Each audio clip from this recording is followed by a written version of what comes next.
ทางมนุษยชาตินะมนุษยชาติที่เป็นเปื้อนเดียวกันหมดเปื้อนเกิดเปื้อนแก่เปื้อนเจ็บเปื้อนตายเนี่ยญาติโยมไผบ่อยากจุกไผบ่อยากจนนะไผบ่อยากที่จะเจ็บไข้ได้ป่วยแต่ว่าโอกาสเขาบ่มีเนาะโอกาสเปิ้นบ่มีโอกาสเฮามีก็เหมาะกันไปช่วยเหลือกันไปมันบ่เหลือสุดวิสัยของเฮาเนี่ยยิ่งฮือยิ่งได้ญาติโยมเด้อยิ่งฮือยิ่งให้ยิ่งฮือยิ่งได้ถ้าเฮาฮือไปบ่ฮู้มันจักได้มานะอาตมาก็สังเกตหลายครั้งหลายครานะญาติโยมบางทีวันนี้จะเอาหยังมากินนะไผยังมาตานนะเดี๋ยวเพิ่นก็เอามาละมาทำบุญทำทานที่หันที่ฮีบางทีเฮาได้รับกินรับทานมันนักหนาป้าป้านก็ห้องคนนั้นมาเอาห้องคนนี้มาเอาเพื่อลูกศิษย์ลูกหายิ่งฮือยิ่งได้ยิ่งขี้จิมันสมมามละบ่ได้เห็นละญาติโยมจะกินกลัวโคผานนะจะตานก็กลัวเสี่ยงเนี่ยงำเงือกนะงำเงือกลำบากญาติโยมต้องโอเพ่นเปิดใจเปิดกว้างช่วยเหลือเฟื่อฟายซึ่งกันและกันพักของกินของว่าในโลกเนี่ยมันเกิดมาตามยุคตามสมัยตามกาลและเวลายุคนี้ผ่านไปฤดูนี้การผ่านไปเฮาที่จะได้อาศัยเปิ้งกันเนี่ยช่วยเหลือเฟื่อฟายแต่ว่าการจะกินจะพิจารณาเนี่ยต้องพิจารณาตามหลักของปัจเจเวกคือพิจารณาและก็บริโภคญาติโยมพระพุทธเจ้าเปิ้นสอนว่าจะไปบริโภคอาหารที่มันเกินประมาณและเลือกบริโภคอาหารที่บริสุทธิ์พุทธพองและบริโภคบันน้อยจนเกินไปบ่เดือดร้อนตนเองและคนอื่นเนี่ยค่อยบริโภคนะญาติโยมนี่เป็นปัจจัยที่สองเราควรพิจารณาปัจจัยที่สามมนุษย์โลกเราอยู่ร่วมกันบอกว่าทั้งพระเจ้าพระสงฆ์ก็คือที่อยู่อาศัยที่อยู่อาศัยนะญาติโยมโอกาสเวลาบางครั้งบางโอกาสก็บ่ต้องไปแปลงใหญ่เกินนะเนาะแต่งใหญ่เกินนะบัดเดี๋ยวนี้คนมันน้อยลงคนน้อยลงอย่างบ้านจองบางคนก็อยู่กัน2 คน อยู่กันคนเดียว2 คนแปลงบ้านอย่างปราสาทเด้อบ่ปัดโตทางบนบ่ได้นอนสักเตื้อเพราะขึ้นบ่ได้เจ็บหัวเข่าจำเป็นต้องอยู่จันลุ่มญาติโยมอยู่จันลุ่มเนี่ยก็บ่ค่อยอย่างมีลายหนึ่งญาติโยมนะที่เมืองฝางนี่นะเปิ้นแปลงบ้านไม้สักไม้สักเสาอ้อมบ่จอดเนอะอ้อมบ่จอดใจไม้สักปูหน้า12หน้า20ตรงแวงก็ไม้สักมดญาติโยมนะอาตมาเปิ้นนิมนต์ขึ้นไปนอนบ้านเปิ้นและรุ่งขึ้นเปิ้นก็ทำบุญแล้วก็ต่อมานี่นอนบ่ได้ญาติโยมนอนบ่ได้ไม่ซักนี่นะมันลั่นมันลั่นอาดเอ็ดและบางทีก็มีไม้ตะเคียนผสมตัวที่ต้นไม้ตะเคียนก็มีน้ำตาย้อยมีน้ำมันย้อยน้ำมันตะเคียนน่ะย้อยบางทีก็นอนบ่อิ่มญาติโยมมันเหมือนกับเทวดาเหมือนกับเจ้าของป่าเจ้าของต้นไม้ที่เอาไปทัดไปกุ่นไปเอาอย่างเปิ้นมานี่นะก็เลยไปแปลงบ้านแห่งหลังหนึ่งบ้านใหญ่นี่บ่อยู่ละมันนอนบ่หลับญาติโยมอาดเอ็ดได้ก็เป็นตัวเป็นแมงไอ้อย่างมาบางทีก็เป็นก้างก้างโดดไปโดดมาบนคืนขนคิงลุกกันนะถูกได้ไปแปลงแห่งหลังหนึ่งแปลงบ้านน้อยแล้วไปอยู่ลุ่มมันเอาโชว์บ่ได้ญาติโยมนะเพราะฉะนั้นแปลงที่อยู่อาศัยเพื่อกันเหลือบกันยุงกันแดดกันฝนแต่งให้เกิดความสะดวกแก่ผู้ที่บริโภคญาติโยมนะประเดี๋ยวนี้ห้องน้ำห้องท่าเอามีพ่ออุ้ยแม่อุ้ยมีพ่อมีแม่แต่งห้องน้ำในตัวคือเปิ้นเนอะสละเวลาปัจจัยมีอยู่ก็แปลงคือเปิ้นแล้วก็แปลงหาวตัวแปลงหาวสาวเข้าไปนะแล้วก็โถส้วม มันเป็นนั่งยองก็เปลี่ยนเป็นชักโครกญาติโยมชักโครกถ้ามีสตางค์นักก็ชักโครกล้างก็ได้ถ้ามีสตางค์นักน้อยก็ชักโครกกดชักโครกกดทำมือป่อคือแม่คือเกิดความสะดวกนี่ที่อยู่อาศัยเพียงแต่คือมันสะอาดสะอ้านญาติโยมเนอะวัดก็เหมือนกันบ้านก็เหมือนกันวัดนี่โอ้ญาติโยมสักเดือนนี่อุกละเรื่องสังไตยทานเรื่องเปิ้นมากินมาตานวะเป็นหนังสือส่งมาจากผู้บังคับบัญชาเป็นบรรลุอุปอาโอ้บางครั้งเขาก็มานั่งคัดอันใดที่ดีมีประโยชน์ก็เก็บรักษาไว้ แต่มันอุกญาติโยมมันอุกก็เป็นที่อาศัยแมงสาบปะอันยังสะปะสะเป็ดนะเพราะฉะนั้นบ้านเขาบ่ต้องใหญ่จำเป็นที่อยู่อาศัยแต่ขอให้มีความสะอาดบ้านคือวิมานของเขานะบ้านคือวิมานของเขาบ้านให้สะอาดในห้องในฮับจัดไว้เป็นสัดเป็นส่วนในห้องครัวนะห้องครัวก็พยายามโคกไหตะไลปากญาติโยมโคกไหตะไลปากล้างเช็ดขัดถูเอาไว้เป็นที่เป็นตางไว้เป็นที่เป็นตางจะไปมะมมสะสมแล้วก็ให้สะอาดเนอะสะอาดการตำน้ำพริกก็เหมือนกันญาติโยมนะการตำน้ำพริกถ้ามีหานมีโต๊ะแน่นหนาคือตำบนโต๊ะนั่งลุ่มไม่ใช่ว่าคารวะเอาคกไว้ตั้งกลางตำน้ำพริกเนี่ยแม่อุยมุกเปิ้นตายละบ้านดงเตงโอ้บดีเด้อบดีว่ามันเป็นการคมว่ะนะเอาไปถวายตายตุเจ้าถวายเพราะนั้นก็บดีว่ะแม่ยิงไปขาแล้วก็ตำน้ำพริกไว้ระหว่างกลางเนี่ยแม่อุยมุกเปิ้นบอกว่าบดีว่ะคือทำปรับเพียบกาตำน้ำพริกน้ำพงนะคกไหตะไลป้าเป็นจ้อนเป็นทัพพีเก็บไว้เป็นยะเป็นอย่างเนี่ยญาติโยมนะอันนี้คือที่อยู่อาศัยปลอดโรคปลอดภัยหายใจโล่งแล้วก็คือมีอากาศพัดผ่านได้สบายเมื่อค่ำเมื่อคืน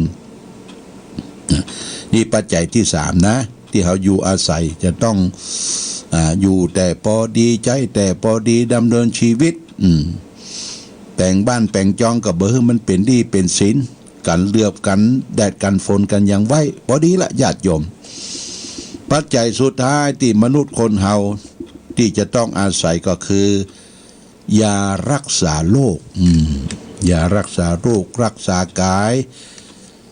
รักษร่างกายของเฮาเนี่ยบัดนี้โรคมันนักญาติโยมเนี่ยโรคสะปะสะเปดแต่ว่าวันซืนหมอแพทย์แผนไทยเปิ้นมาดูเรื่องตาเรื่องการเจ็บไข้ได้ป่วยตั้งกระดูกกระด้าวตั้งเอ็นทับเส้นอย่างที่วัดพระบาทอุดมเนี่ยหมอมาจากปากใต้โอ้คนมากันนักเนอะญาติโยมแสดงว่าคนเฮานี่มีโรคภัยไข้เจ็บหนักอยากจะให้มันหายเว้ย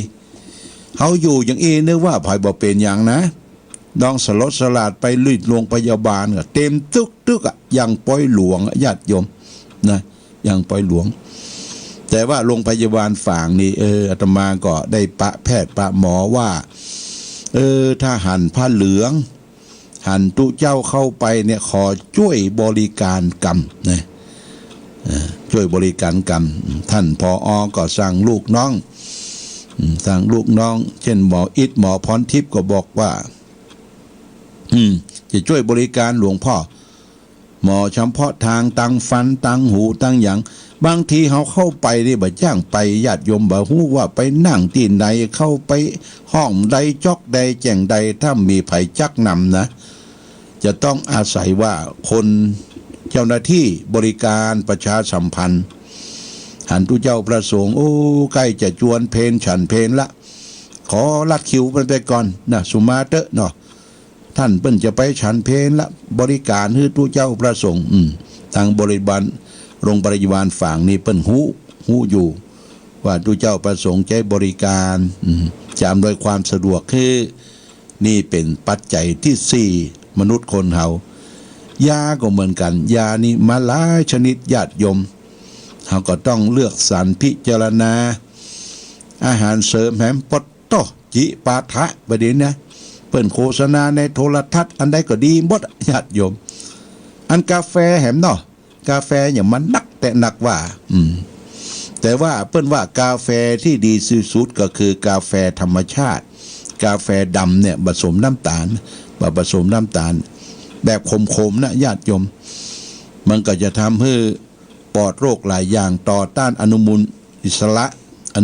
ระนี่ก็คือเกี่ยวกับต่อต้านมะเร็งตัวนั่นเป็นโรคหัวใจตัวนะนี่กาแฟดำนะญาติโยมนะแต่เขาไปชอบกินหวานนะ3 in 1นะผสมประสานเข้าไปเอาล่ะน้ำตาลนักว่าความดันสูงว่าโอ้เป็นสะพะสะเปดโอ้กินยังก็เป็นดีกว่าไปหมดนะญาติโยมนะอันนี้ต้องระมัดระวังเนอใจสติใจปัญญาพิจารณาให้ก่อนจึงบริโภคปัจจัยสี่อันนี้เป็นข้อฝากข้อคิดให้แก่ศรัทธาสาธุชนญาติโยมว่ามนุษย์คนเฮาเกิดมาอาศัยปัจจัยสี่1เครื่องนุ่งห่ม2อาหารการกิน3ที่อยู่อาศัย4ปัจจัยก็คือยารักษาโรคปัจจัย4เนี่ยเขามีความจำเป็นต้องใช้วันนี้ปัจจัยที่5เมื่อละจะต้องมีโทรศัพท์มือถือจะต้องมีรถอันนั้นอันนี้เครือกันเนี่ยญาติโยม มีคนเล่าให้ฟังว่าในกรุงเทพมีพ่อเลี้ยงคนหนึ่งว่าสะสมรถมีเป็น60กันแต่ขับบ่จ้างว่าญาติโยมชอบรถแต่ขับบ่จ้างต้องจ้างเปิ่นมาขับหรือมีความจำเป็นจะไปนี่ก็ใช้แท็กซี่เอาว่ารถมีเป็น50-60กันว่าบ่ได้ใจนี่ก็เพราะความอยากความมากความอยากจะเอียงเปิ้นอยากจะมีเหมือนเปิ้นมีรถหลายกู้หลายกันรถอันนั้นอันนี้มาใหม่ซื้อไว้หมดเพราะเปิ้นมีสตางค์เพราะฉะนั้นพระพุทธเจ้าสอนว่ารู้จักประหยัดอดออมยินดีในสิ่งที่ตนได้พอใจในสิ่งที่ตนมีอย่างนี้เป็นต้นนะญาติโยมตอนนี้ก็จ่าปามาถึงพวก9:15ละญาติโยมนะอันเดียวก็จะเทศทำให้ฟังทำที่จะเทศในวันนี้ทำที่จะเทศวันนี้คือทำสืบชะตาเรียกว่าทำอุทสวิจัยสูตรพอเทศทำจบเนี่ยญาติโยมเสร็จแล้วก็จะแปลงน้ำมนต์ละแปลงน้ำมนต์ให้ญาติโยมท่านสาธุชนทั้งหลาย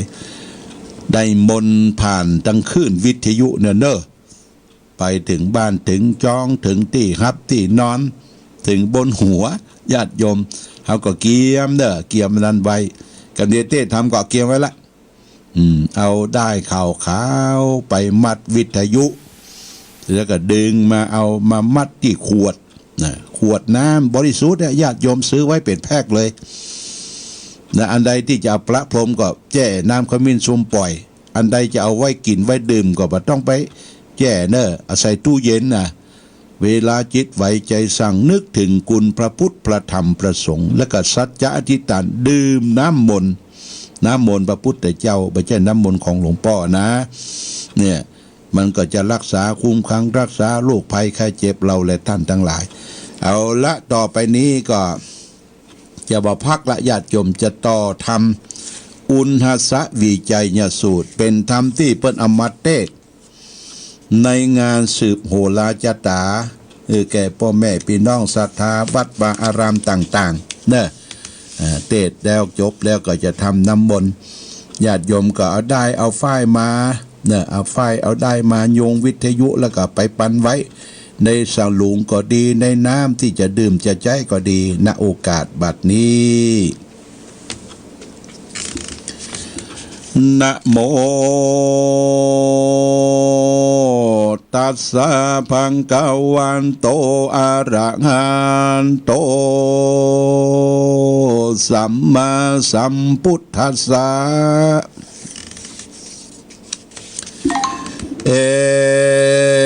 งกันสัมบิงกิลาสัมมาเยสันตาตาวาติงสาวันเนวิงหาลันโตปริชัตตากัมพิเลอันตุกัมพลานิสานะสานินิสิติสาตะโวดุลาสัพปุลิสะทั้งหลายกิละดังจากรู้มานี้ยังมีในกาละคาบนึ่งใสปังเมื่อพระเงาไทยสัพปัญโยเสด็จอยู่สามล้านเหนือหินปันทุกัมพราศีลบาทอันเป็นติปะอาสนะแห่งปัญญาอินตาเจ้าฟ้าอันมีปืนเก่าไม้ปาริชัตตะบนตาวติงสาเทวโลกวันนั้น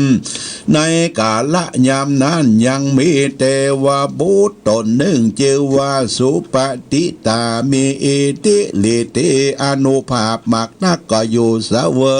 ยสัมปติทิพย์ในวิมานปราสาทแห่งตนกับโดยหมู่นางฟ้าทั้งหลายเป็นปริวารบรรลุสภาวะอันตนจักตายก็มีแลตาตาเอโกเทวปุตโตยามนั้นยังมีเทวบุตรแถมตนหนึ่งชื่อว่าอากาสาจารินีโทษได้เข้ามายืนตาสองหน้าสุปฏิตาเทวบุตรแล้วก็มากล่าวว่าโพมาลิสะดูราเจ้าผู้หาทุกบ่ได้ตั้งแต่นี้ไปนาทวน7 วันท่านก็จุติตายจากจันฟ้านี้แล้วก็จักได้ไปตกนรกใดปันติกันว่าโพ้นจากนรกแล้วก็จักได้ไปเกิดเป็นสัตว์7 จำพวกคือว่าจักได้เกิดเป็นรุ่งเป็นแรงเป็นเต่าเป็นหมูเป็นหมาเป็นคนหูหนวกมาจากท้องแม่ออกมาแลกันว่าเกิดเป็นสัตว์แลตัวก็ยังได้เสวยทุกเวทนาได้ปันปิอากาสาจาริเนเทวบุตรบอกข่าวสันนี้แล้วกรอกกาดแก้วขึ้นไปสู่ที่อยู่แห่งตนก็มีวันนั้นแลโสตัสสะวจนังโสตัวส่วนวาสุปาติตาเทวบุตรได้ยินคำอันนั้นแล้วก็มีหัวใจบอกผ่องเพวเจยบานมีอาการอันสันระสายมีตัวกายอันหม่นหมองเศร้าก็คนึงเล่าในใจตนว่าอุปาทวะกังวลอนตรายและภัยความตายจักมีแก่กูสันนี้กูจักกะทำอันใดหือเป็นที่จังที่เปิ้นอันจักคือหายจากบาปแห่งกูสันนี้จะอัตตโนปุพนิมิตวิจาอังหะกันว่าเทวบุตรเทวดาตนได้การเสียงอายุไขแห่งตนในเมืองบนจันฟ้าก็จักหันนิมิตหาพระการเกว่าดอกไม้บานเป่งปอยอันเป็นเครื่องประดับกับตนก็จักมานเหี่ยวแห้งอันหนึ่งวันณะเนื้อตนก็เป็นอันเศร้ามองตั้งผนุ่งทะรงก็เป็นอันมนมองหมักหนักอันหนึ่งเหือไข่ก็มาไหลออกมาแต่เก้าแขนทั้งสองอันหนึ่งอาสนะอันเป็นตีบก็มาร้อนแข็งอันหนึ่งหายใจเข้าออกเป็นอันร้อนกระหายหมักหนักแลนิมิตทั้งหลายอันนี้ก็ย่อมเกิดมีแก่เทวบุตรเทวดาตนอันจักได้จากจันฟ้าจุตนจะแลกันว่าสุปฏิตาเทวบุตรหันยังนิมิตแห่งตนแล้วก็มีความกลัวความสะดุ้งตกใจมากนักก็เรียไปสู่สำนักแห่งพญาอินตาอันคบยำแล้วก็กล่าวมาซึ่งพญาอินสุรินเจ้าฟ้าว่า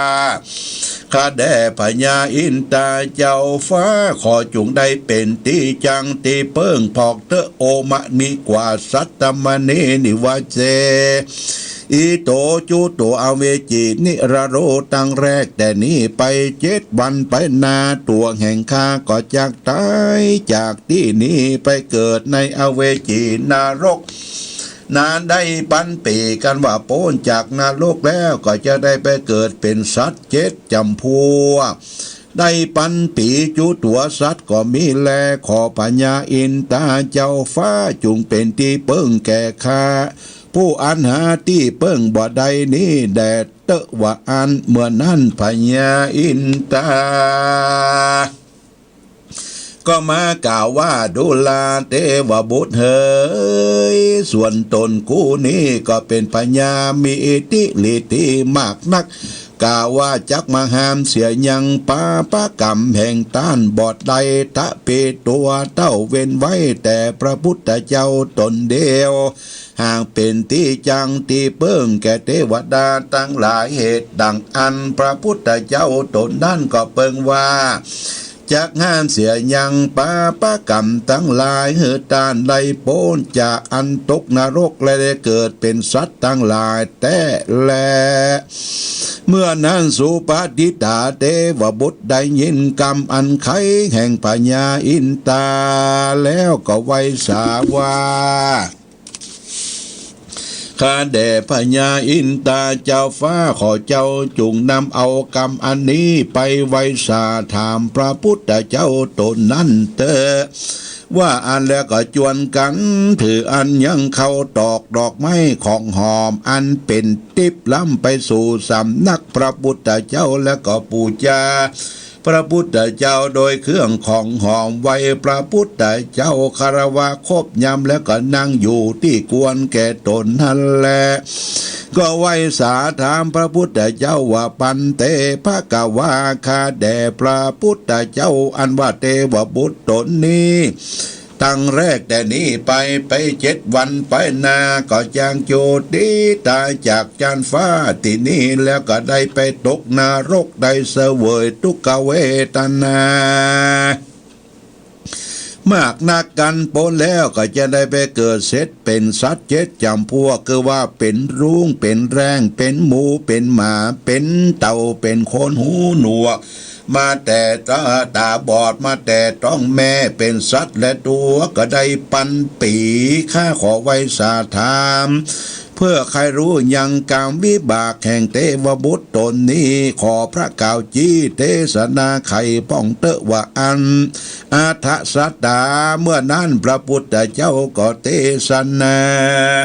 ไข่ยังวิบากแห่งสุปฏิตาเทวบุตรตนนั้นว่ามหาลาจะอติเตกาเลในกาละคาบหนึ่งเมื่อก่อนวันนั้นเทวบุตรตนนี้ได้เกิดเป็นคนเมื่อก่อนได้เป็นพระเนื้อผู้หนึ่งเตียนยอมแสวงเอาชีวิตท่านผู้อื่นมาเป็นชีวิตตัวคือว่าได้ฆ่าสัตว์มาเลี้ยงตนบอกขาดสายบอกหอนจักได้กระทำบนหือตามรักษาศีลฟังธรรมจักเตื้อเหตุดังอันเทวบุตรตนนี้ก็จักได้เกิดเป็นเต่าเพื่ออันแลพระการหนึ่งเมื่อเกิดในเมืองคนเมื่อก่อนได้เอาเข้าเปลือกและแกบสูนเข้าสารนืดด้านผู้อื่นจึงได้เกิดเป็นโมเพื่ออันและดูกรามหาราชในกาละเมื่อก่อนได้ติตินินตายังเจ้าภิกขุสังฆะตนมิเสนและได้ประมาทพระพุทธเจ้าพระธรรมพระสงฆ์บอกครบยำยังผู้เฒ่าผู้แก่พ่อแม่ครูบาอาจารย์เหตุดังอันจึงได้เกิดเป็นหมาเปื่ออันและเมื่อนั้นพญาอินตาก็ย่อมือถามว่าพันเตภะกวาข้าแด่สัพพัญโยพระพุทธเจ้าเทวบุตรตัวนี้จะได้เกิดเป็นคนหูหนวกตาบอดมาจากต้องแม่นานย้อนกรรมวิบากมีสันใดจาพระพุทธเจ้าจริงเทศนาว่าเทวบุตรตนนี้เมื่อก่อนได้เกิดเป็นคนเข็นใจยามเมื่อคนทั้งหลายฝูงมีศรัทธายินดีโดยกุลพระพุทธเจ้าพระธรรมพระสังฆเจ้าแล้วจวนการเข้าไปสู่ฟังธรรมมันก็เข้าไปกวนเก่าปากตานเจียนจา กำพระมาทกวนธรรมจริงเป็นอนทลายแก่คนฟังธรรมเหตุดังอันจะได้เกิดเป็นคนหูหนวกมาแต่ต้องแม่แลประการหนึ่งเมื่อมันเป็นคนเมื่อก่อนได้หันภิกขุสังฆะมากุมเข้าบาทแต่หันญาจกเข้ามาขอในบ้านแห่งมันดังอันมันก็ทะลิแสลงตนบ่หันเหตุนั้นกรรมวิบากกิ่งปางไปเกิดเป็นคนตาบวดออกมาจะต้องแม่ก็มีแลไปรุ่นปัญญาอินตาเจ้าฟ้าจริงไว้สาถามพระพุทธเจ้าว่าข้าแด่สัพพัญญูพระพุทธเจ้าอันว่าธรรมจาตเล่าจักรักษาบันเตาเสียยังบาปกรรมฝูงนี้จำเริญโดยอายุมันยืนยาวตั้งอยู่ในจันฟ้าขอพระพุทธเจ้ากล่าวจี้เทศนาพองแดดเตว่าอันศรัทธามุขกรรมพระวิวารีตัวเมื่อนานพระพุทธเจ้าตนประกอบไปโดยมหากรุณาอันใหญ่จิงไก่ข้าอุกแก้วอันมีรัศมีอันแดงงามแล้วก็เทศนาแก่พญาอินตาเจ้าฟ้าเป็นวรกถาดังนี้อาทิอุณจะวิจัยโยธัมโมโลกิอนุตตโรสัพพสัตตายิตาตายะตังตวังกันหาติเตวะเตปริวะเจละจะกันเตอมนุเสปวะเกเพียเกนะเสวิเตปุเตกลมะเลเนจะปัสสมะมรณามุตโตตัวตาเปตัวกมริตังเจเลตเสวานุภาเวนะหุนตุเทโวสุขีทัตตาสุทศิลังสมาทายะธัมมังสุจริตังเจเรตเสวานุภาเวนะหุนตุเทโวสุขีสัทธาลิกิตังจิติตังปูตังทารนังวจานังกลุงปริตังเทสนังทุตวตัสสะโยปวัตตติสักกตวพุทธรัตนังโอสตังอุตมังวรังหิตังเตวามนุสสานังพุทธเตเชนาโสทินานาสันตุบัตตวาสัพเพทุขาวุปัสสเมนตุเตสักกตวธรรมรัตนังโอสตังอุตมังวรังปริลหุปัสสมนังธรรมเตเชนาโสทินานาสันตุบัตตวาสัพเพพญาวุปัสสเมนตุเตสักกตวสังฆรัตนังอุสตังอุตมวรังอาหุนายังปาหุนายังสังฆเตเสนาโสตินา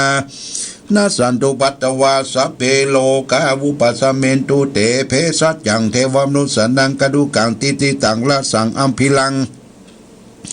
ละวานันเจวัสสะภวายติวินาสันโตเอกตวิติจตุปัญจสัตตาตินังตถายวัตถุกาวินาสันตุชีวิทานังทัตตันตุเตชีวิทานังทัตตันตัสสะอายุวันนังสุขังพลังชีวิทานานุภาเวนะหุนตุเทโวสุขีทัตตาชีวิทานันจโยทัตตาอุสตังอุตมังวรังตังลีลังทุกขังนาเสติเพสัจจังธนมุตตมันตัสสมากรยากระยังนิจยังสวรยังปุญญานิปะโลกัสสมิงปฏิตาโหติปฏิตังอิมินาชีวิตาตินาตุมหากังกิงปวิสติติกายุกาสัตตาโหตุสุขิตาโหตุสัพพตาโยโสทัตตาติสกจังศีลวัตเตสุตาติตุนานาทนังวรังทัตวชีวิตานังมหาปรังเอวังมหิติกาเอสายติตังปุญญสัมปตาตัสสมาธิลาปัสสังสันติปันติตากตาปุญจติตติดังนี้ดูรามหาราชอันว่าทำอุณสวิจัยนี้อันเป็นประโยชนะแก่คนและเทวดาทั้งหลายในโลกนี้จงจักเรียนเอายังทำดวงนี้ไว้เป็นที่จังที่เพิ่งหายเสียยังเปียที่กังวลอนทรายทั้งมวลแก่สัตว์ทั้งหลายในโลกนี้แหละดูรามหาราชจงเรียนเอาทำมุนทวิจัยอันประเสริฐนี้เป็นที่จังที่เปื่อสังวาสวาธิญายเตะแม่นว่าพายะมาเบียดเบียนที่หลังจักตายก็บ่ตายเตื้อแลก็เตียนยอมโพ้นจากพายะอันจักตาย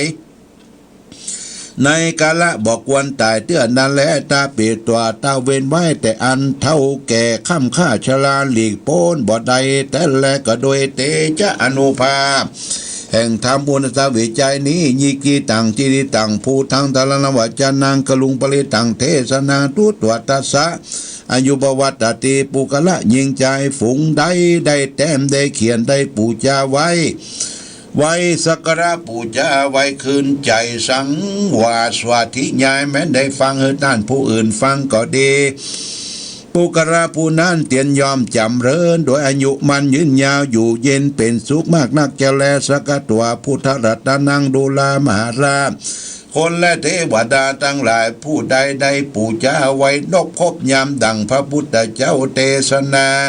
ก็หากเป็นยาอันพระเสริฐอันประกอบไปด้วยกุณอันมากนักพระพุทธเจ้าตนนั้นเยียนย่อเมื่อเกณฑ์เป็นประโยชนะแก่คนและเทวดาทั้งหลายในกาลอันจักตายและบุคคลตายเตือนนั้นแลสลีสวัสดีจงจักมีแก่ท่านทั้งหลายโดยเตชะบุญคุณแห่งพระพุทธเจ้าอุปัฏวากังบนอนตรายทั้งหลายทั้งมวลจงระดับหา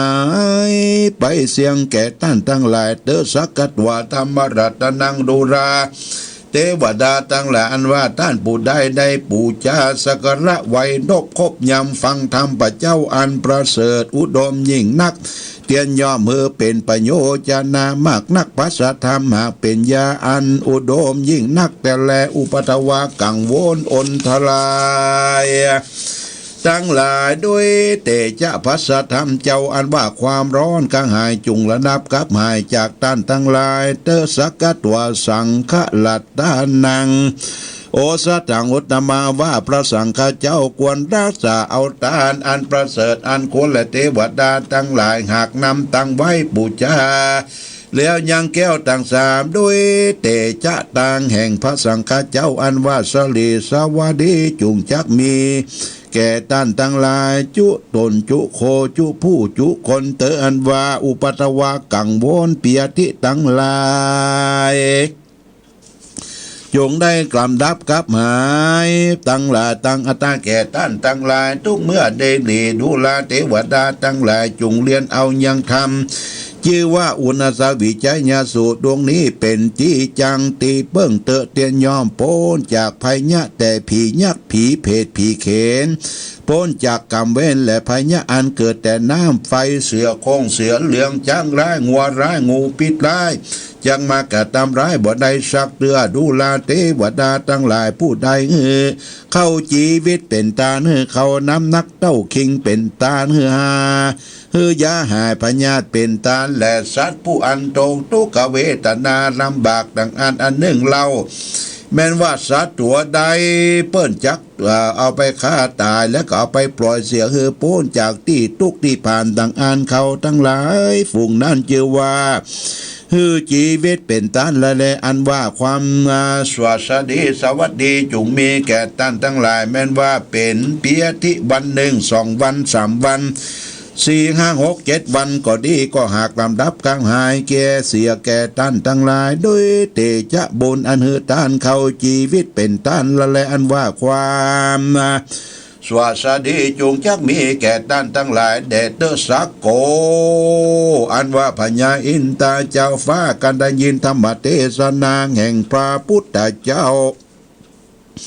อ่านม่วนเพราะยิ่งนักอาจจะเป็นประโยชนะแก่คนและเทวดาทั้งหลายแล้วก็มีใจโจมชื่นยินดีจึงเอาเครื่องบูชามีข้าวตอกดอกไม้คันทะกองหอมปูชาพระพุทธเจ้าพระธรรมเจ้าแห่งพระพุทธเจ้าสันนี้แล้วก็กระทำตามดังพระพุทธเจ้าเทศนาจุประการแรกแต่นั้นไปนาก็มีใจโจมชื่นยินดีจึงเอาเครื่องปูชามีข้าวตอกดอกไม้คันทะกองแห่งของหอมปูชาพระพุทธเจ้าพระธรรมเจ้า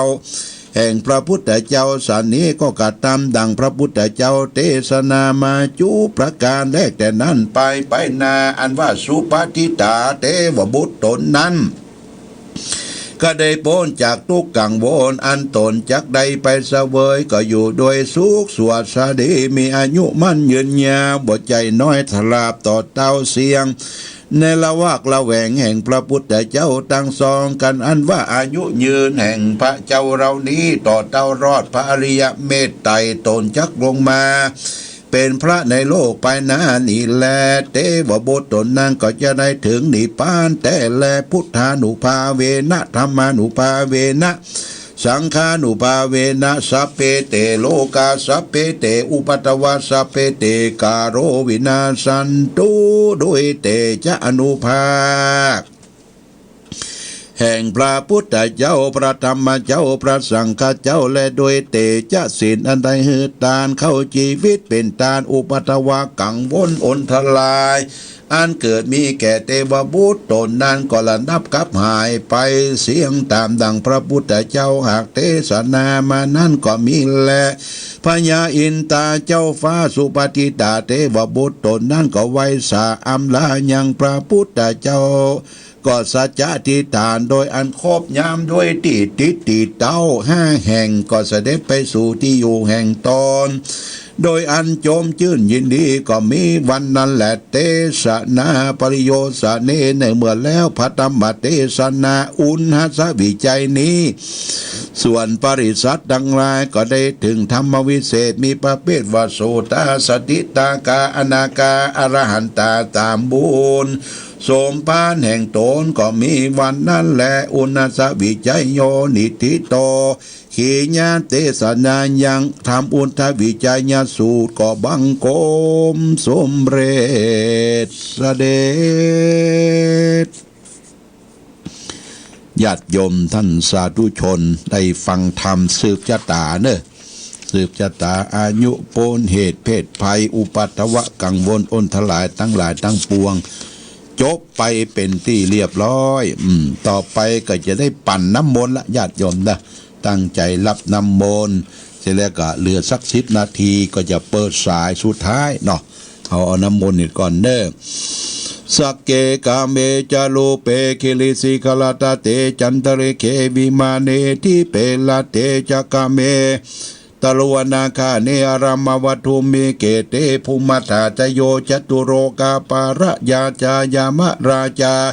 อินโตเวสวรรณราชาอริยเมตไตโยโพธิสัตตาวกาตโยอริยสาวกาจะปุถุชนะกัลยาจะสัมมาทิเทเยวะพุทเทปัสสนาธัมเมปัสสนาสังเคปัสสนาพุทเทสักรวาธัมเมสักรวาสังเคกสักรวาอิโตตานะโตยาวะปรัมปราอิมาสมิงสุจักวาริทุเทวตานังมุนิลวจานังสาทโวโนสุนันตุธรรมสวนาการโรยัมปะตันตาธรรมสวนาการโรอายัมพะตันตาธรรมสวนาการโรยัมพะตันตานะโมตัสสะภะคะวะโตอะระหะโตสัมมาสัมพุทธัสสะนะโมตัสสะภะคะวะโตอะระหะโตสัมมาสัมพุทธัสสะนะโมตัสสะภะคะวะโตอะระหะโตสัมมาสัมพุทธัสสะโยสันนิสิโนวาละโพติโมเลมัลลังสะเสนังตุจิตังวิจัยญาสัมโพธิมากันจิอนันตัญญาโนโรกุตตะโมตังปานามามิพุทธังเยจะพุทธาอาติตาจาเยจะพุทธาอนาคาตาปัญจุปันนาจะเยพุทธาหังวันตามิสัพพะตาอิติปิโสภะคะวะอะระหังสัมมาสัมพุทโธวิชาจารณะสัมปันโนสุขโตโลกวิทุวานุตตโรปุริสธรรมสารถิสัทธาเทวมนุสานังพุทโธภคะวะติพุทธังชีวิตังยาวะนิพพานังสารนังคัจฉามินัตถิเมสารนังอัญญังพุทโธเมสารนังวารังเอเตนาชาจาวะเจนาหุนตุเมชัยยามังกาลังอุตตมัง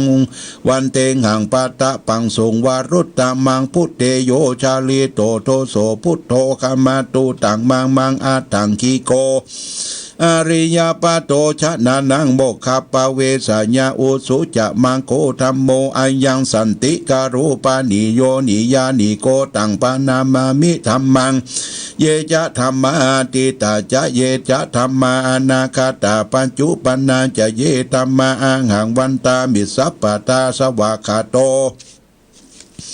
ภะคะวะตาธัมโมสันติติโกวากาลิโกเอหิปัสสิโกโอปันนะยิโกปัจจตังเวทิตาภูวินโยหิติธัมมังชีวิตังยาวานิปานังสารนังกาจามินัตถิเมสารนังอัญญังธัมโมเมสารนังวารังเอเตนาชัจจวัชเชนาหุนตุเมชัยยามังกาลังอุตตมังเขงะวันเตงังธรรมันจาตุวิตังวะรังธรรมเมโยชาลิ ริโตโทโสธัมโมคัมมะตุตังมังมังสังโฆวิสุทโธวรัตตกินโยสันตินทาริโยสัพพะปะระปะหิโนกุเนหิเนเกงิสมาธิปัตโตอนาสาวโวตังปนามามิสังฆังเยจะสังฆาอาทิตาตาเยจะสังฆานาคาตาปัญจุปนาจะเยสังฆาหังวันตามิสัพพตาสุปฏิปันโนภะคะวะโตสาวกสังโฆชุปฏิปันโนภะคะวะโตสาวกสังโฆญญะปฏิปันโนภะคะวะโตสาวกสังโฆสามิจิปฏิปันโนภะคะวะโตสาวกสังโฆยะติตังจัตตาริปุริสายุคานิอัตตปุริสาปุคลาเอสะภะคะวะโตสาวกสังโฆวาหุนายโยปะหุนายโยทักขินายโยอัญชาริการณิโยอนุตตรังปุญญาเกตังโลกัสสติสังฆังชีวิตังยาวะนิปานังสารนังคัจฉามินัตถิเมสารนังอัญญังสังโฆเมสารนังวะนังเอเตนะจัจจวัจเจนะหุนตุเมชยมังกาลังอุตตมังเคหะวันเตหังสังคัญจะตุวิทุตมังสังเกโยชาริโตโทโสสังโฆกัมมตุตังมามังอิเจวะมัจจันนันนามัสสะนายังนามัสสะมโนรัตนาตยังปุญญาปิสันตังวิปุลังอลตังตัสสานุภาเวนัตหันตรายโย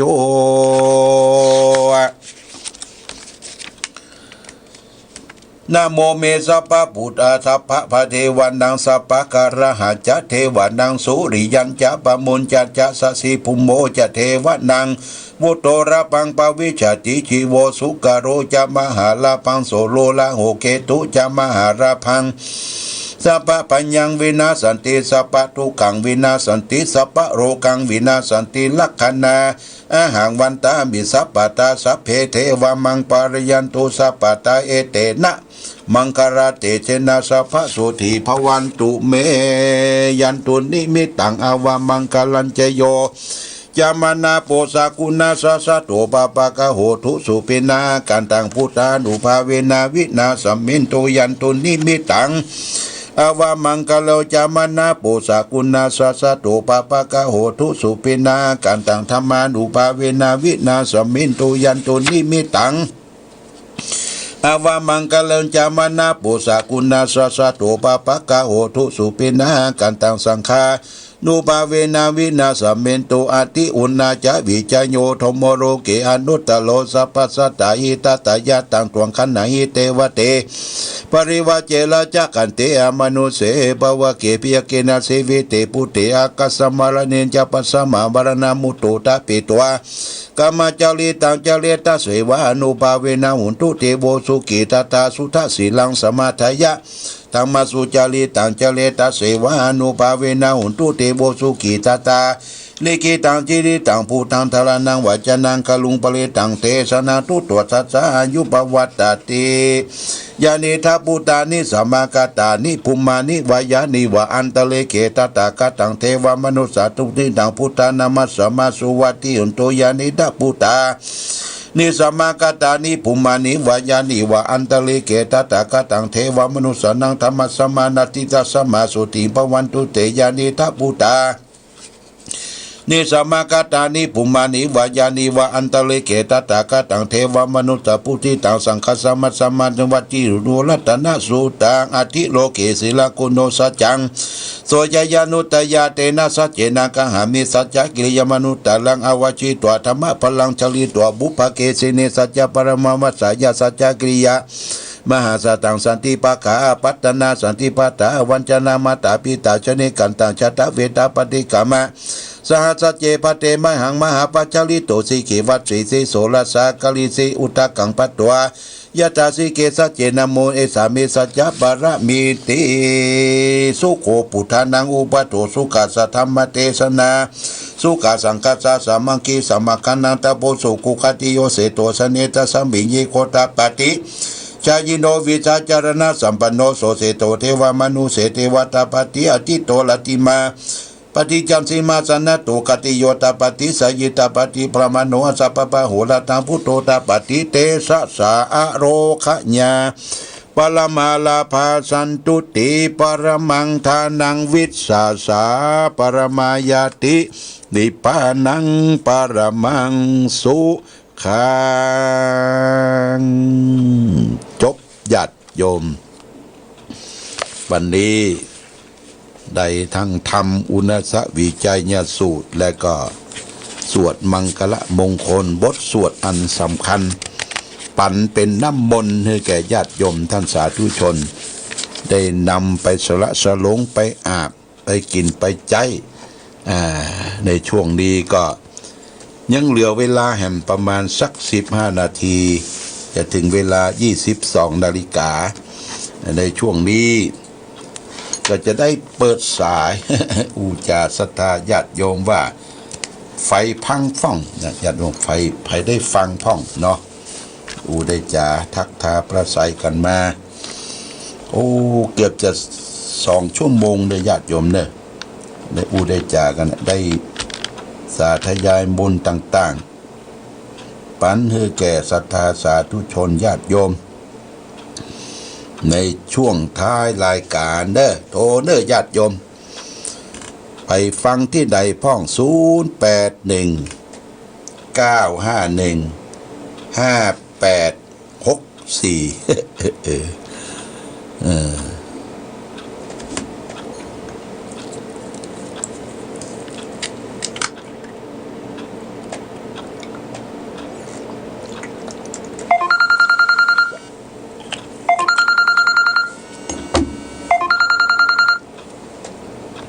เจริญพรพ่อบุญธรรม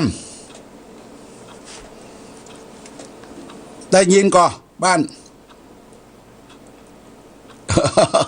ดีละฝากบักกอกไปที่บ้านแม่เพชรสงครามไม่น้องได้ก่อครับครับไม่น้องบอกกับผมแล้วเหรอดีแต่ยังได้ไปเอาเตอร์เป็นยังบักกอกครูบาเด้อครับวันที่26อย่าเอาติดไปอยู่นะอย่าไปฝากครับแล้วหลวงพ่อจะมาเวลาไหนพ่อหาหลวงพ่อจะไปให้ถึงมันประมาณสักบ่ายโมงเพราะมีการเพราะมีการที่อันวัดสันขยอมสันทรายจังใหม่เปิ้นจะทำบุญ100 วันศพผู้เจ้ารองเจ้าอำเภอสันทรายฉันเพนให้แกรีบไปละเนาะครับผมนี่ไปตั้ง8 โมงไอ้เด้อดีกะเจ้าของตี้ลูกไปช่วยดูแลเนอะครับแล้วก็พี่น้องเมืองฝางเขาก็จะไปกันประมาณ4 รถตู้ประมาณนั้นเนอะมา4 กันเนาะ4 กันเพื่อจะไปเส้นเพนเนอะเส้นแม่สวยเนี่ยนะครับมันฝางลัดไปเนี่ยเอาแม่ปานีนั่นมาตัวเองเนอะแม่ปานีมณีจรนะไงครับแม่ปานีเบอร์ 1นั่นแหละถึงก่อนกูกำได้ไปกันหลายเนอะครับว่าอะไรฮู้จักไว้หลายๆคนเนาะนั่นกะดีกะเป็นพี่เป็นน้องกันรู้เนาะไปมาสู้กันครับเนี่ยหลวงพ่อก็จะไปเส้นป้วนนะเส้นทอดสเก็ตบ่เด้อไปเชียงใหม่ก่อนครับไปเชียงใหม่แล้วลูกเชียงใหม่ไม้เนาะลูกเชียงใหม่ไปร่วมทำบุญศพเปิ้นจะครบ100 วันเพิ่นเป็นรองอำเภอสันทรายวัดสังขยอมครับเจริญพรเด้อพ่อบุญธรรมเด้อครับกราบไหว้ครับหลวงพ่ออนุโมทนาสาธุสายต่อไปญาติโยมดีใจพี่น้องเวียงป่าเป้าพ่อบุญธรรมปุ่งบ้านปุ่งหนองโทรมาเจริญพรแม่คำนวณเจ้ากราบไหว้เจ้าวันนี้ได้ยินก่อวันนี้ได้ยินกับวันนี้ฟังตั้งแต่เจ้ามาแล้วล่ะปวดท่อได้น้ำมนต์แล้วเนาะเจ้าน้ำถึงอยู่บนนี่ล่ะมาไหวจนมึนละมันสวดไปหลายงวดแล้วบ่แต่เจ้าสวดไปหลายชุกแล้วดีละดีอกดีใจวันนี้ได้ยินมึนละหน้ากะเจ้าขอบคุณนะขอบคุณนะคำนวณเด้อเจ้าว่างๆดีๆก็จะไปเอากันเด้อปุ้นอ่ะบ้านเจ้าเจริญพรแม่คำนวณบ้านดินดำอาสาต่อไปโยม อันนี้ปุ่นละสายต่อไปเดี๋ยวเนอร์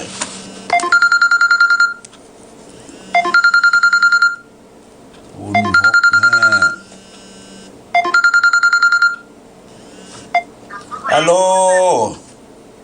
อาตมาชักการท่านครูบาเจ้าโอ้เจริญพรจากที่ไหนแม่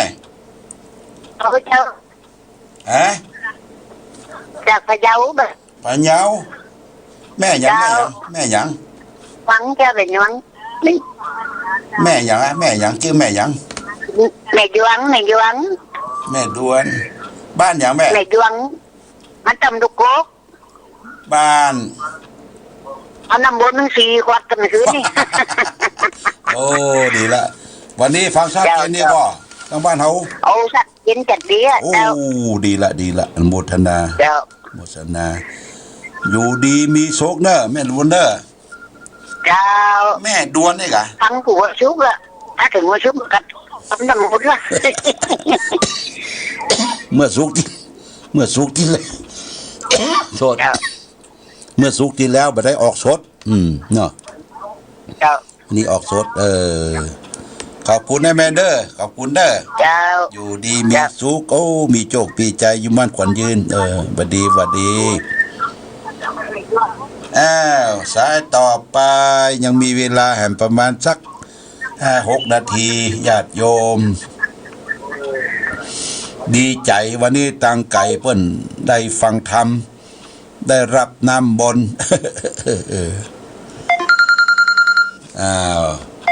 สาย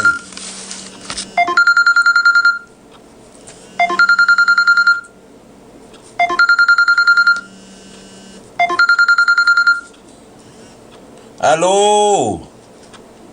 นักศึกษาพระครูครับจากที่ไหนเพียงทานครับบ้านเจริญเมืองครับบ้านเจริญเมืองพ่อยังไงพ่อประพันธ์พรประเสริฐครับเจริญเมืองพ่อประพันธ์เนาะครับพ่อประพันธ์พรประเสริฐบ้านเจริญเมืองอำเภอพานจังหวัดเชียงรายครับขอบคุณเด้อชัดเจนก่อนพ่อปุ่นชัดเจนครับวันนี้ได้น้ำมนต์ได้กินเป็นยุคเป็นยาครับดีกะน้ำมนต์น้องของบันใจดีครับทำสืบชะตาเนอะครับหมดละครับทางบ้านเฮามีคนฟังหลายครับพ่อท่านพุ่นหลายครับพอดีพ่อแม่เป็นแม่อุ้ยว่าพานนนนี่บัดโทรหาครับโทรแล้วมันบ่ค่อยติดครับผมฟังทุกตนทุกองค์นะครับทุกวันจันทร์การถึงติดแล้วครับวันจันทร์ถึงติดแล้วครับผมแต่วันซื้อก็ไปวัดแม่ขาวโตน่ะไปหลวงแม่ขาวโตนี่ครับแม่ขาวโตผมมาได้พระท่านพระครูเนาะมาไปฉันเพชรกับปิ๊กละนะครับผมครับผมครับโมทนาสาธุเด้อพ่อประพันธ์เด้อครับขอบคุณครับเจริญพรบัดดีครับผมครับสายต่อไปญาติโยมยังมีเวลาที่จะอู้กันอยู่เด้อตั้งปีน้องตั้งปุ้นเนาะ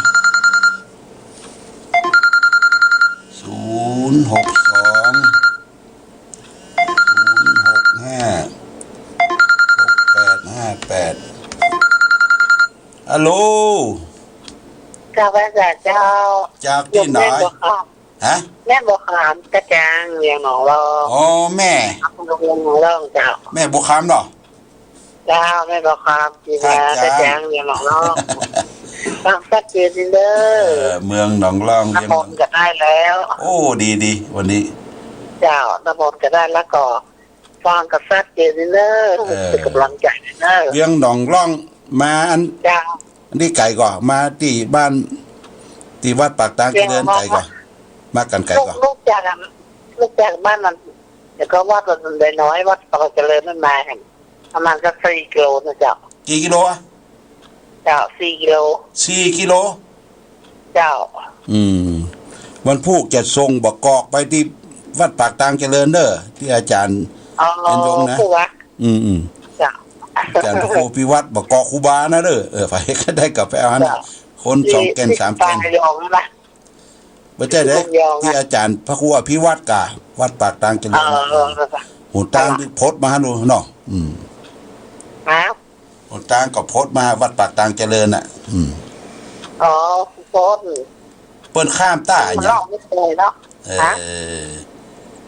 มันล่องไม่ปลามันไก่ไม่จะฟังเสียงก็คืออีกอ่ะไก่กะเรากำลังใจจะเริ่มจะลงเริ่มโอ้ขอบคุณแม่บัวคำเด้อเจ้าไม่จ่ายแก้วบ้านล่องบทนาสาธุขอบคุณสายต่อไปแอมสัก2 สายญาติโยมได้สัก2 สายใครจะจะจ๋าฟังเป็นจะได้086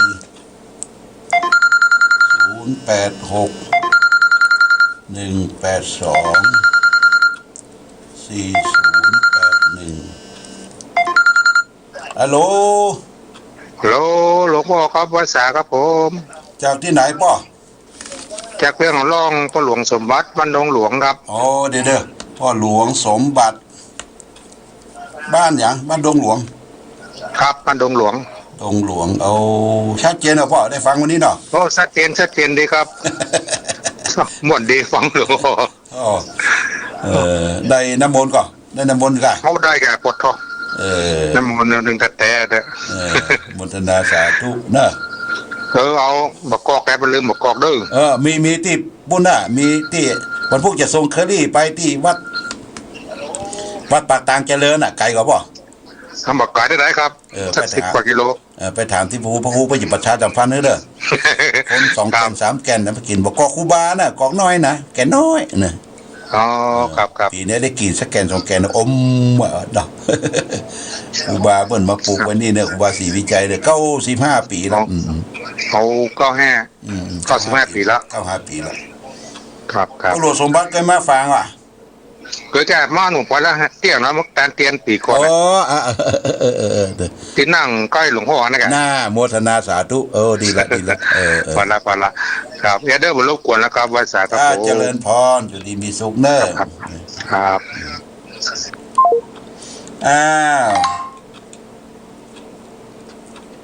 สายต่อไปญาติโยม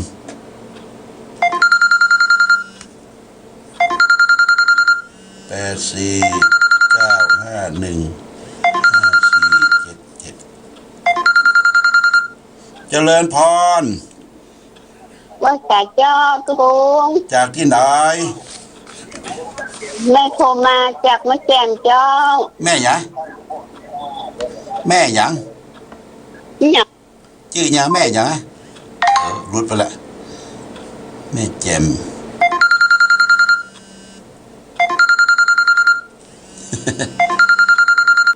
สายใหม่แม่จันฟองเจ้าไปสาเจ้าวันนี้ได้น้ำมนต์ก่อไปแล้วนะคอยน่าจะเมื่อน่ะหลายวิกแล้วเนาะหลายวิกแล้วดีละเทศตั้งเทศตั้งน้ำมนต์ได้หมดมาเนี่ยขอบคุณแม่จันฟองเด้อที่ตามรายการเด้อเจ้ากำลังใจนี่ตุ้งอยู่ดีมีสุขเจริญพร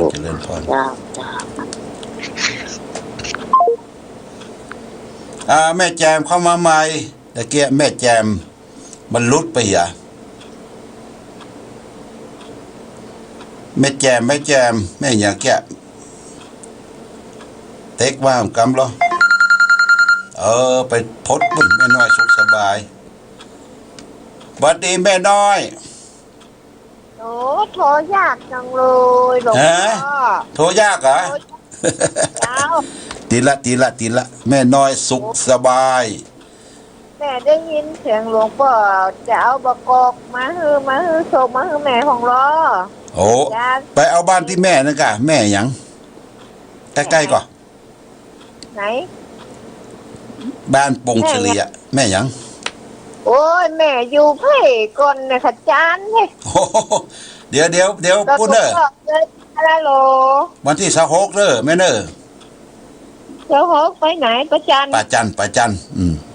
แม่ไม่ได้ไปนะไปถึงได้เดี๋ยวก็ติดต่อแล้วก็อัน พี่ต้อมกำก็โทรหลังไม้กำว่าที่อยู่ที่ไหนส่งพื้นเด้อ หลวงพ่อเคยมีที่อยู่แม่แล้วล้อจิตทรงหูบหลวงพ่อมาให้แม่ ฮะ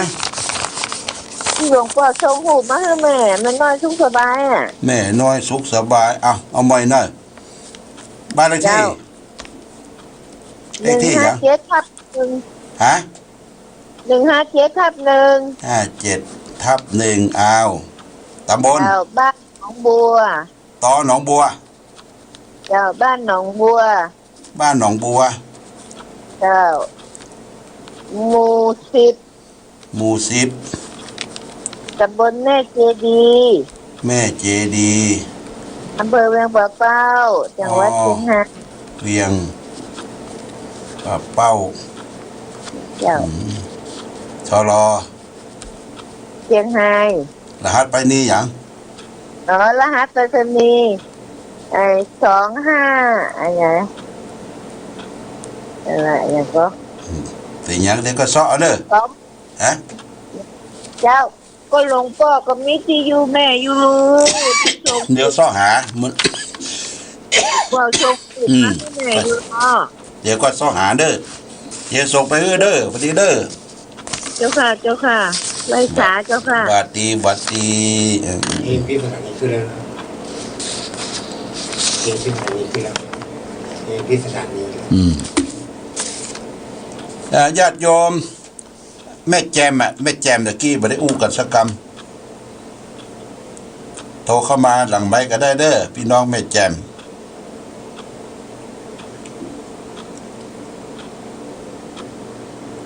เอาละญาติโยมก็คงจะได้เวลาอำลาจากกันวันนี้สมบุญทุกอย่างทั้ง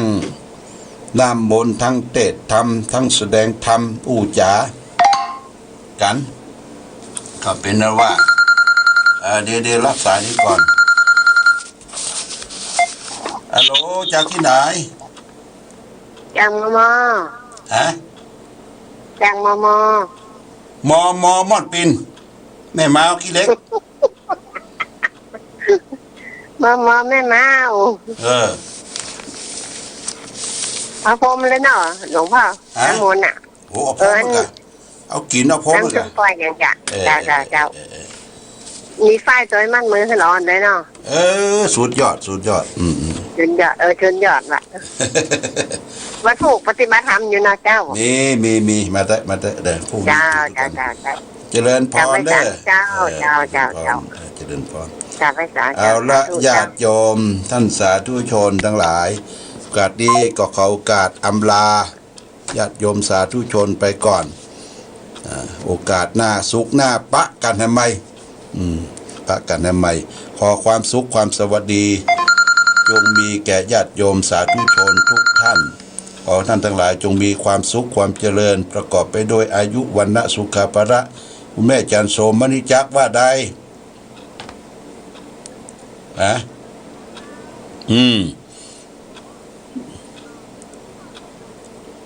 โอ้ไผได้มากับบ้านเฮาใกล้ๆเลยก็มาเอากะเด้อ ได้กะบ่กอกแห้งอยู่ดีได้น้ำมนต์ก่อนโอ้ดีละโมทนาสาธุขอบคุณแม่จันโสมณีศักดิ์โอ้ดีกะปลดต่อดีละดีโมทนาสาธุเด้อแม่อายุยืนนะหมดนะขอบคุณโอกาสดีต้องอำลาจากญาติโยมท่านสาธุชนทุกท่านไปก่อนรายการธรรมประทีปส่องทางขอลาก่อนขอผู้ฟังจงตั้งมั่นจิตหันษาด้วยธรรมะขององค์พระพุทธาได้นำพาให้เกิดความสุข